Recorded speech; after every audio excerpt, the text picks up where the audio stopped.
So continuing with our evaluation of the principle of correspondence, or as above, so below, or a practical application of the frequency illusion, whatever language you want to use here, we want to start with the behavioral application. So as we're talking about the interplay between the inner and the outer, or as within, so without, you can collect data and information and insight from both sides of that perspective. When you look across your behavior, that should tell you something of the way you think or the way you feel.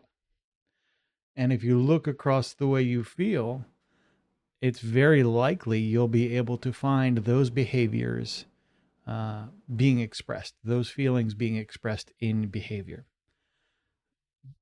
At a behavioral level, the as above, so below, as within, so without, or the principle correspondence becomes a meaningful mirror for you to see the things and the relationships that may not be as easily visible as you might sort of normally expect. People don't simply overeat, for example, because they're hungry. Now, you'll find plenty of examples, I'm sure, online of someone who overeats because they're hungry, but that's not the mission here. The understanding is that the vast majority of the things that we do behaviorally are largely the function of an unexamined cause or causal series or relationship or chain.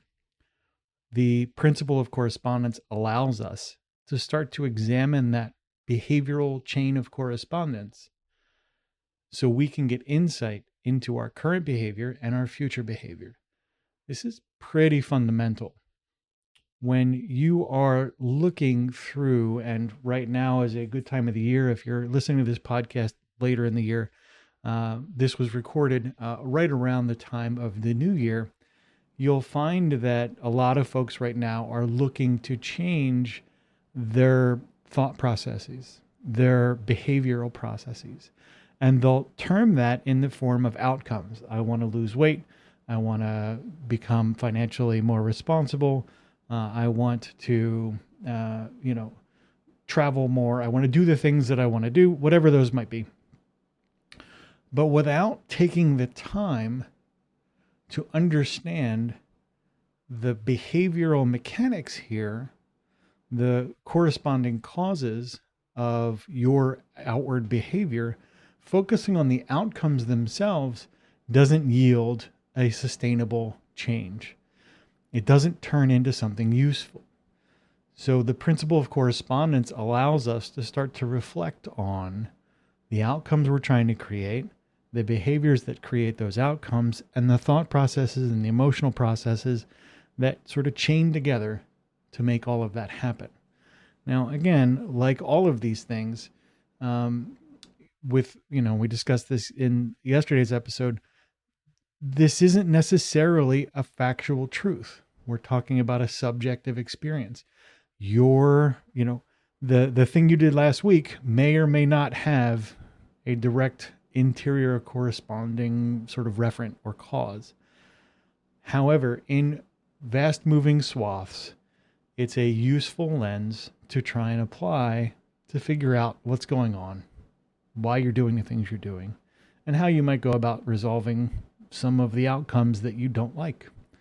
There are things that you can't get around, right? This is not a useful tool to examine survival behaviors, right? If you are startled by a bear in the woods, this is not, sitting down and going, well, I'm startled by a bear in the woods. There must be some internal cause by this. That's probably less useful application.